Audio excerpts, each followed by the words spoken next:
Hello, welcome back to another breaking news update. My name is Jimmy Boyd, and you are watching Boyd News. I want to thank you so much for tuning in today. I'm back with another update coming out from the war between Russia and Ukraine. And I've got a lot of big news I'd like to brief you all on today.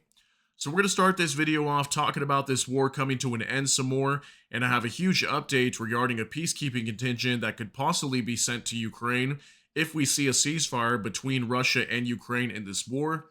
So take a look at your screen. We'll start off with this story. Chinese troops may take part in peacekeeping mission in Ukraine. As Chinese representatives note, China's joining the coalition of the willing could increase the likelihood that Russia will agree to the presence of peacekeepers. Beijing is discussing the option with the EU.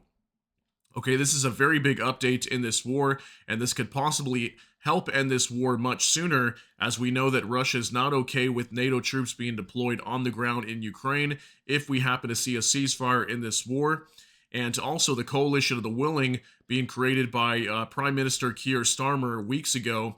He decided to create a coalition of multiple partners in Europe to see if anybody be willing to send their troops into Ukraine. Many countries have already come out and joined this coalition and are willing to deploy their own troops, many of these being NATO members though. So Russia obviously not being okay with that.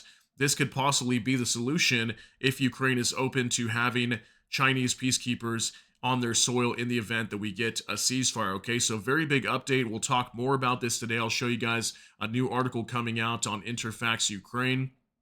We also have reports that Ukraine launched a drone attack into Russia last night. We had multiple regions being targeted. I know Voronezh and also Rostov-on-Don being hit last night with drones. I've got videos coming out from multiple cities over there with explosions going off. We even had a high-rise building, I think, in Rostov-on-Don that was hit. So not sure exactly why we're seeing residential buildings being hit in Russia, but that's pretty rare. We typically don't see that, but I do have videos of that yesterday. And also Russia launching massive attacks onto Ukraine last night. We had upwards of, I think, almost 200 drones again coming from Russia. And Zaporizhzhia getting hit hard last night with drones and missiles. And we had, I think, up to 14 people already that have been killed and many wounded. So horrible attacks to report inside Ukraine. Let's go ahead and jump into the news, guys. We're going to start off talking about these Chinese peacekeepers that could be going to Ukraine. So from Interfax, Ukraine news agency, China offers EU its participation in peacekeeping contingent in Ukraine. This is coming out today, March 22nd, 2025. You can see here, and it says right here, China held informal talks in Brussels about joining the coalition of the willing, which is forming a peacekeeping contingent to be sent to Ukraine. Die Welt, if I'm saying that right, reports announcing the material with reference to diplomatic sources in the Sunday supplement of Welt am Sonntag, if I'm saying that correctly also. And I believe that should be a German news outlet.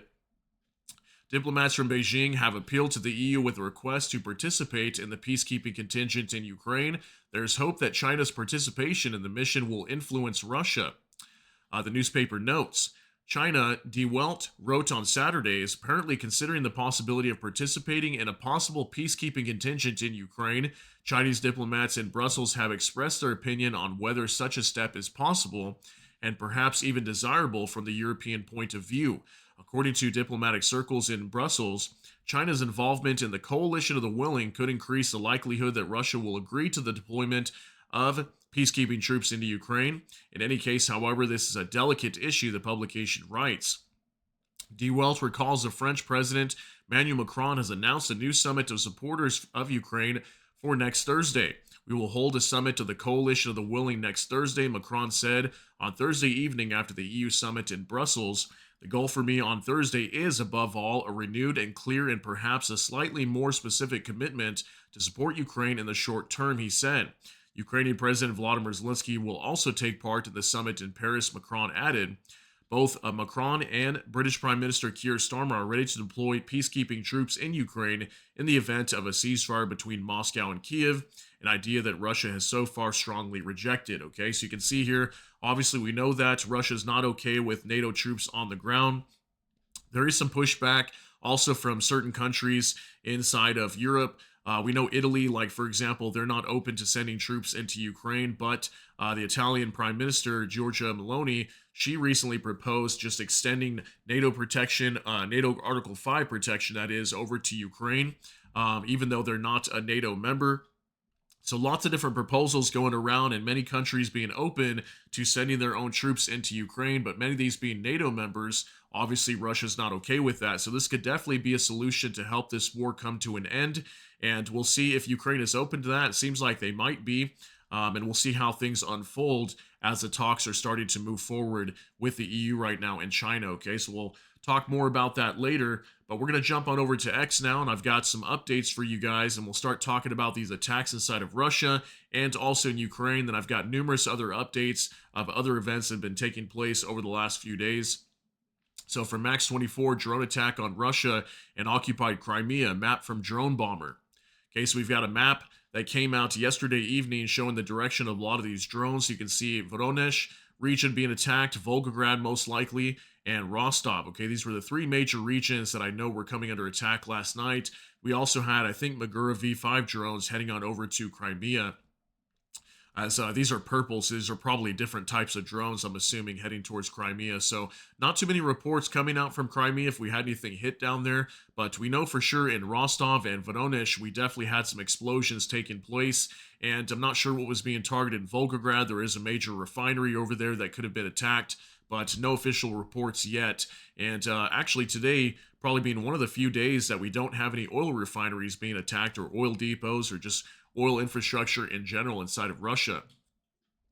So now from Azov South, several powerful explosions over the Voronezh region right now, the governor reported. Good UAVs working, okay? So we know there was lots of attacks happening in the Voronezh region. Not too sure what type of critical infrastructure was being targeted, but we do have reports today of residential buildings being hit inside of Russia. So here's one from Astra. A drone crashed into an apartment building in Rostov-on-Don, Russia. Okay, so in the Rostov region, in the city of Rostov-on-Don, we had a high-rise building being directly hit by a drone, and we can see the damage here on the side of this building. It's black right there. Looks like there was no fire that ensued shortly after, but we definitely had some damage to this high-rise building. We have seen this from time to time in the past when Ukraine launches drones, so I'm not sure if maybe this drone was suppressed by electronic warfare and brought down. Maybe it happened to just crash into this building. We don't really know, but we know for sure a high-rise building was struck inside of Rostov-on-Don. Here's another one from Azov South. Very powerful explosion on a building in Rostov-on-Don where the Russian orcs were located. Okay, so we've got a quick video here, just 4 seconds long. You're going to see an explosion from a drone crashing over here in Rostov-on-Don. Take a look. All right, so it looks like some sort of building got struck over here. We can see some debris flying also from that explosion after this drone hit. So we definitely had some residential buildings or commercial buildings being hit inside of Russia last night. Now we'll move on to some attacks that were happening inside of Ukraine, Zaporizhzhia being mostly the city that I know was targeted heavily last night. So from Bliskovka, Russia's launched more than 10 strikes in Zaporizhzhia, said the head of the regional military administration, Ivan Fedorov. The number of wounded increased to 8, number of dead to 2. Restaurant, a country house, a kindergarten, 7th floor apartment, and several private houses were damaged. Fires were extinguished on an area of 70 square meters. Okay, so we know Zaporizhzhia and Odessa just been getting hammered recently by drones, and we know that Russia's starting to use new tactics where they're launching swarms at a time that dive bomb from about 2,000 meters directly into target instead of just kind of flying along at one altitude. They gain altitude first, and then they dive bomb and hit their targets inside of Ukraine. So we've got video coming out from Zaporizhzhia showing lots of damage. Take a look.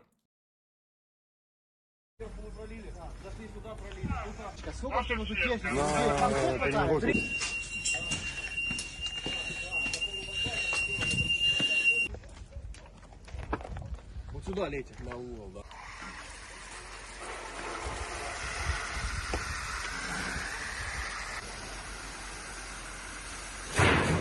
Понял.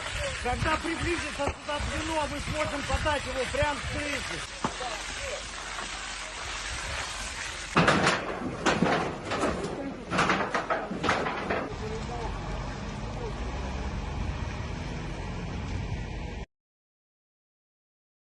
All right, so just a quick video there showing lots of damage inside of Zaporizhzhia.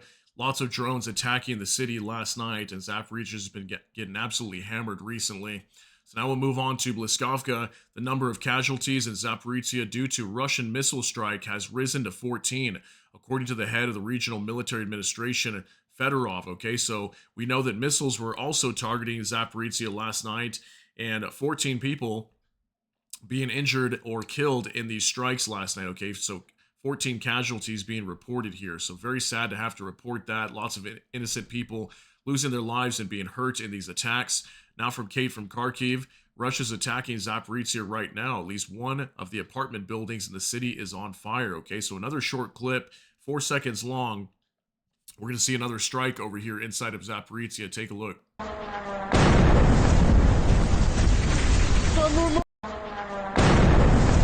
All right, so a very quick clip, but we can see this Russian drone landing right over here in the streets.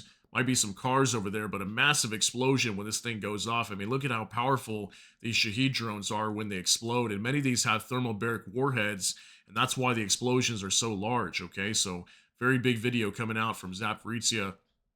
Here's another one also from Max24. He says Zaporizhzhia, more damage that we're going to see here in this video from these strikes last night.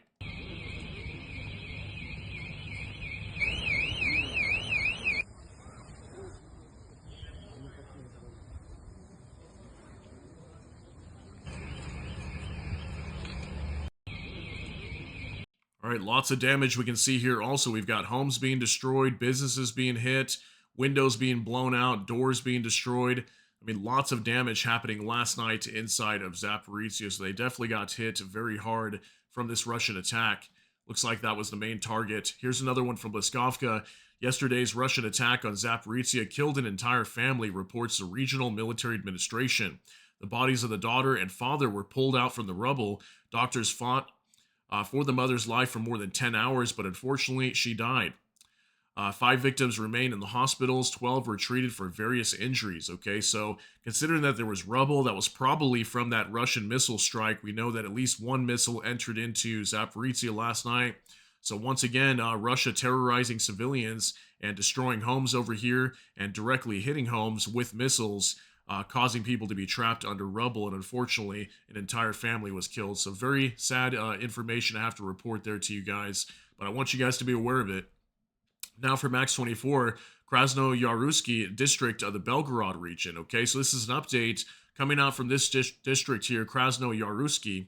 A little hard to pronounce, but this is the district that's right on the border of Kursk and Belgorod, and also the border of Ukraine. And Ukraine reportedly launching a new offensive into this area, trying to open up a new incursion into Russia, as recently Ukraine's been kind of pulling out of the Kursk region for the most part. We haven't heard that they've left Kursk yet, but we know that they're holding on to a much smaller area than they used to be holding. So we got a new update here off of Telegram. And looks like the name here is VCHK-OGPU.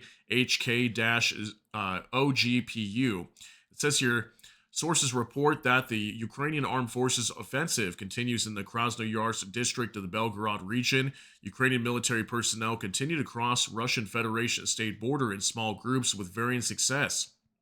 They have made several attempts to pull apart the concrete cone teeth, including with the help of engineering vehicles. There is conflicting information that due to the Ukrainian landing groups that have passed to the rear of the Russian armed forces, a threat of encirclement is being created for the Russian military personnel in the area of Gravovka, which we heard that Ukraine actually took that city over, or this town here, and Demidovka.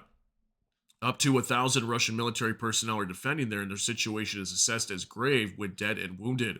Okay, so it looks like the Russians are taking a lot of losses over here in this district, and some of them could even be surrounded over there based on this information that we're getting. So we heard that Ukraine moved in there very quickly into this district, the Krasnoyarsky district, and they have made some gains over there. Okay, so they are starting to set up a foothold. We'll see how far they're able to get into the Belgorod region, but we know that the Russians are starting to react to this movement of Ukrainian troops, but we know that Ukraine has moved a lot of heavy equipment to the border with Belgorod, and they're trying to attack that area.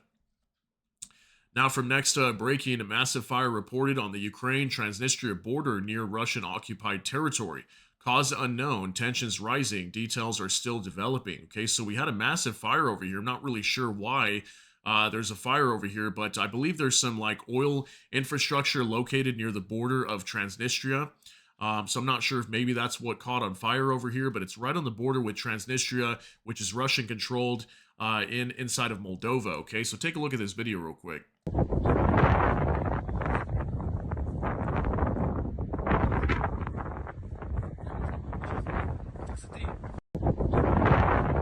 Okay, so we don't know all the details yet. What exactly caused this fire? And I wonder if maybe it has something to do with the Ukrainian military. Are we going to see some sort of action going into Transnistria at some point? Maybe, maybe not. But if we get more details on that, I'll let you guys know. And we talked about Transnistria actually back in January as gas supplies were cut off through Ukraine. Ukraine ended the gas contract with Gazprom. And apparently Transnistria went into the dark. They had no gas. They started having energy crisis, financial crisis. Moldova stepped in and started to offer help. And in many cases, they didn't want the help. And now we've been wondering if maybe at some point Ukraine might try to liberate Transnistria, maybe try to attack over there. As we don't, we think that maybe somewhere around 1,500 Russian troops could be over there. Not really too big of a sizable force. And Ukraine could attack maybe, but maybe that's what we're seeing here. Not really sure, but I'll wait for more information on that. Now, for more translated, the Kavkazskaya oil transshipment point in Krasnodar Krai burns into its fourth day after the drone strike. Once a critical hub for 6 million tons of annual oil exports, is now just charred rubble and ash. Okay, so we got a new video coming out 4 days later after the Kavkazskaya oil transshipment hub here. This is an oil depot that is used for shipping or exporting oil out of Russia. So we talked about this several days ago. It got hit multiple times with drones and burned out, but this is the latest video. Take a look.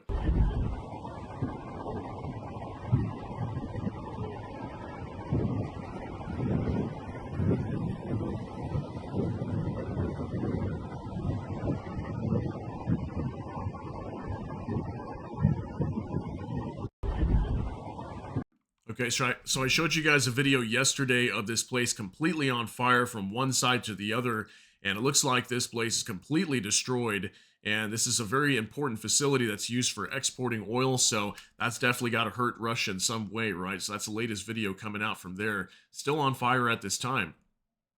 Now for NOAA reports, UK freezes over $32 billion in Russian assets amid toughest sanctions ever. Britain joins allies in blocking $400 billion plus dollars from Russia. 4 years of its military budget. London backs using frozen assets to support Ukraine, including a $50 billion loan plan. Okay, so now the UK freezing over $32 billion in Russian assets. So more assets being taken away basically from Russia once again. And this has been going on since the very beginning of this war. And UK doing more to put damage to Russia's economy. So huge update today. And it says right here, UK sanctions freeze 25 billion pounds of Russian assets. Okay, so very big update from the UK today. Now for Max 24, Europe's biggest military powers are drawing up plans to take on greater responsibilities for the continent's defense from the US, including a pitch to the Trump administration for a managed transfer over the next 5 to 10 years, according to the Financial Times. Okay, so take a look at this report.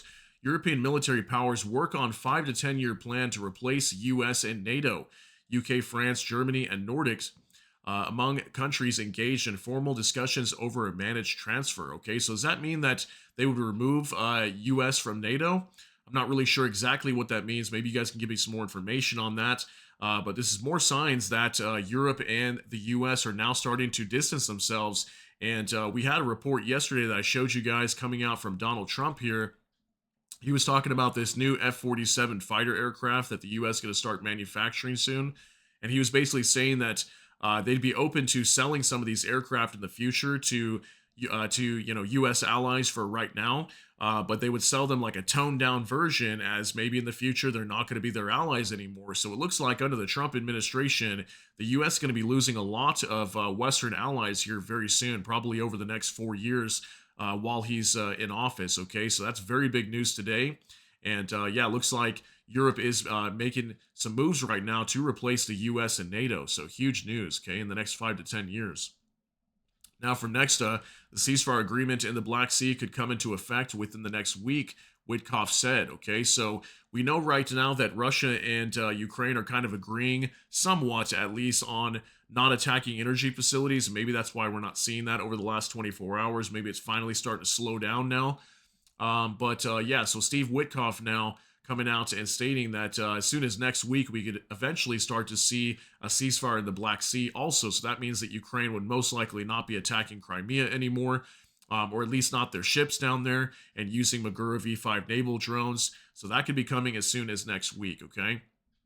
And last night, they actually just attacked Crimea, so that would probably start to end here as soon as next week if that happens. So now from Geo Insider, just in, the Russian drone strike on Chernobyl's new safe confinement, or NSC, has significantly damaged its structure, leaving it unable to function as designed. According to Greenpeace Ukraine, 50% of the northern roof as well as the southern roof and sidewalls were damaged by the resulting fire. Critical components, including the crane system, were also seriously affected. The damage has allowed both snow and water to seep under the arch, creating a potential corrosion threat. As a result, the NSC is no longer meets its original design and licensing requirements. Nuclear energy expert Jan van Putter, I'm not sure how to say that, warns that due to high radiation levels above the sarcophagus, repairs may require moving the entire NSC back to its original assembly site, an operation that would be extremely costly. Greenpeace says the future of the project is now uncertain at best. Okay, so this confinement structure here that protects that nuclear reactor that exploded a long time ago at Chernobyl nuclear power plant. Apparently, this confinement structure is no longer usable, from what we're hearing, and that's not good, right? Because it protects this nuclear reactor and prevents radiation from escaping from there. So that's not good news that we're hearing this. And we reported this, like a month ago or so, a little over a month, that Russia had attacked this with a drone. And this thing costed them billions of dollars to produce this confinement structure and protect this nuclear reactor. So that's definitely a dangerous situation, and more bad news coming out from the Chernobyl nuclear power plant. So now from next, Russian investigative committee blames unfriendly intelligence agencies for organizing the Crocus City Hall attack. 1 year ago, on March 22nd, the terrorist attack at Crocus City Hall took place where 145 people were killed. Russia's investigative committee claims that the attack was planned and orchestrated by the intelligence services of an unfriendly state. I wonder who that might be. In an effort to destabilize the situation in Russia. The committee also stated that 19 individuals have been detained in connection with the case, all of whom remain in custody. Okay, so there's a video here that pretty much shows this like memorial that was created for the Crocus City Hall. We did this whole report last year in March when this happened. I remember when this whole event took place, and we had a lot of people being killed over here inside this Crocus City Hall. I think there was like some sort of event going on, like a concert or a play or a show or something like that. There was a lot of people inside this building, and it was attacked by a lot of gunmen, and we had lots of people being shot and murdered here. And looks like Russia's now basically accusing another country. We don't know exactly who that is, but they're saying that this is some sort of unfriendly intelligence agency. Now, I wonder who that might be. You guys can let me know who you think that is down below.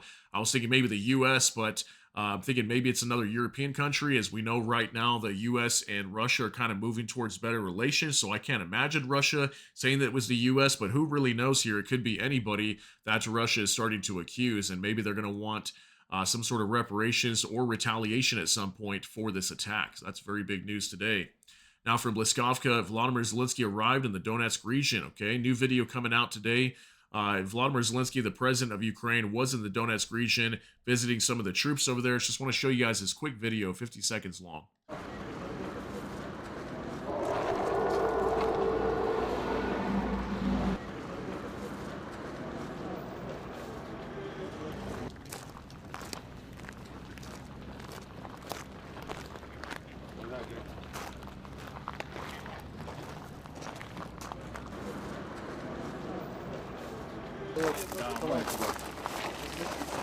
Дякую. А можна мені? Давай. Підрозділи повністю залишають свої прапори на Донецьку область зліва.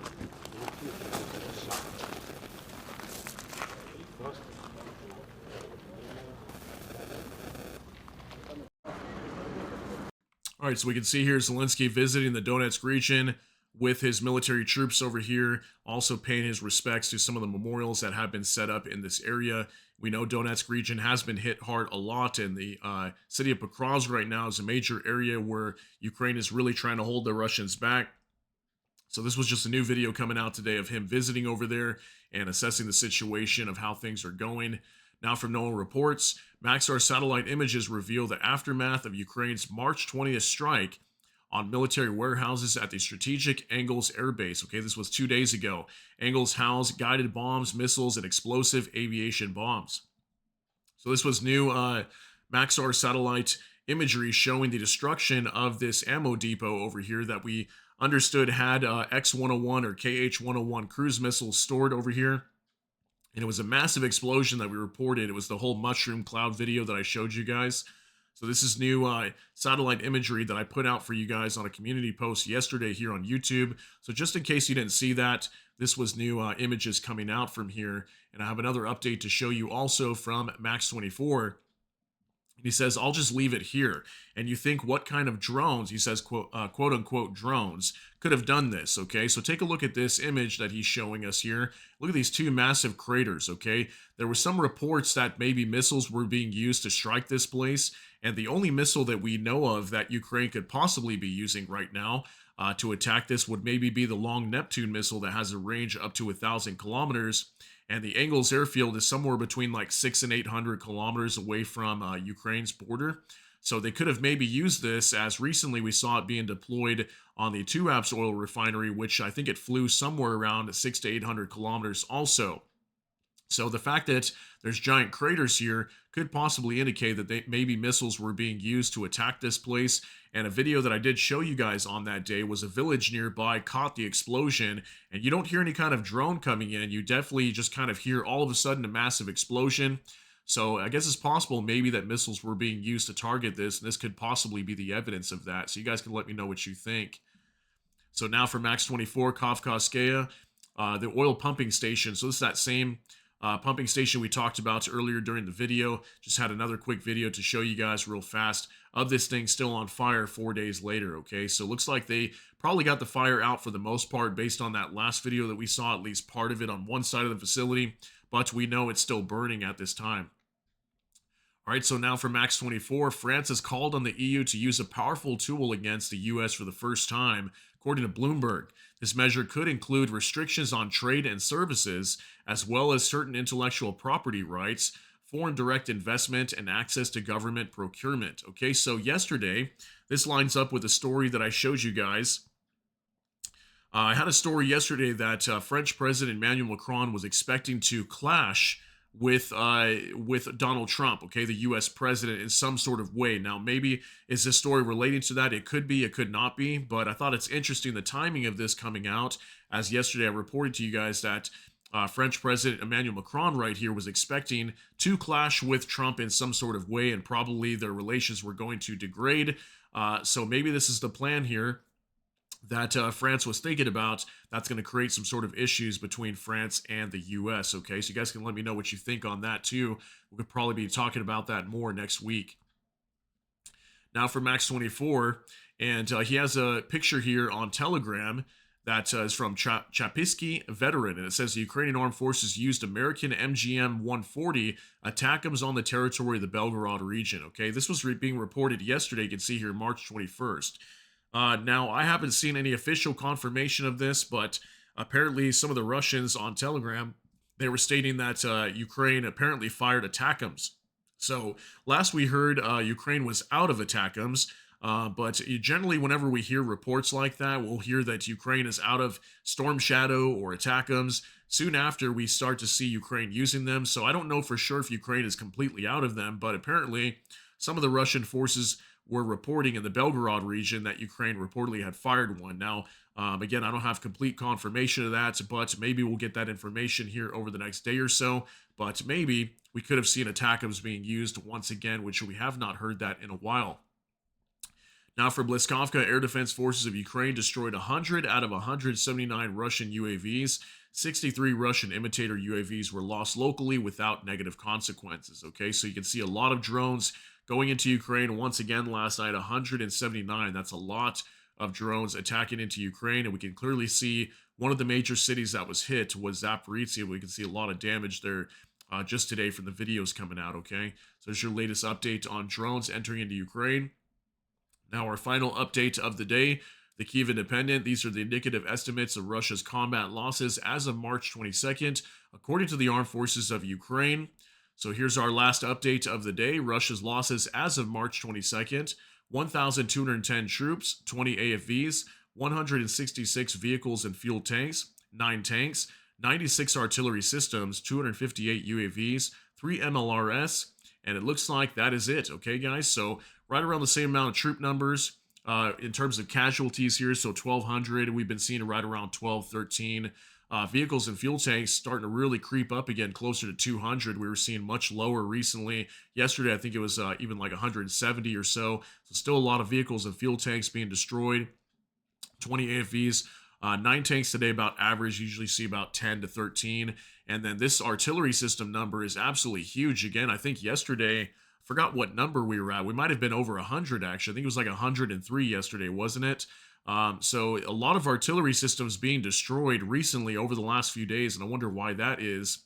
Yeah, we even heard recently, too, there was a report that was coming out that I saw on X a couple days ago, actually. I wasn't able to pull it up for you guys. But there were some reports talking about some of these Koksan artillery guns that are coming from North Korea. Allegedly, there was like 3 of them set up.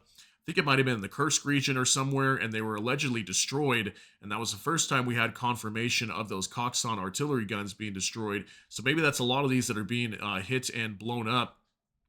So lots of big news coming out from this war today, guys. I want to thank you so much for tuning in on this Saturday on March 22nd, 2025. And I hope you guys all have a great day. And just a friendly reminder, tomorrow I will not be here, as Sunday I'm typically off. We don't really put out any news on Sundays. So I want to thank you very much for tuning in for this update. If you got something out of this, please smash that like button. Also, if you enjoy my content, please consider subscribing down below. Hit the notification bell. That way YouTube can notify you. With that, hope you all have a great day. Everybody take care and God bless. And we'll see you in the next one.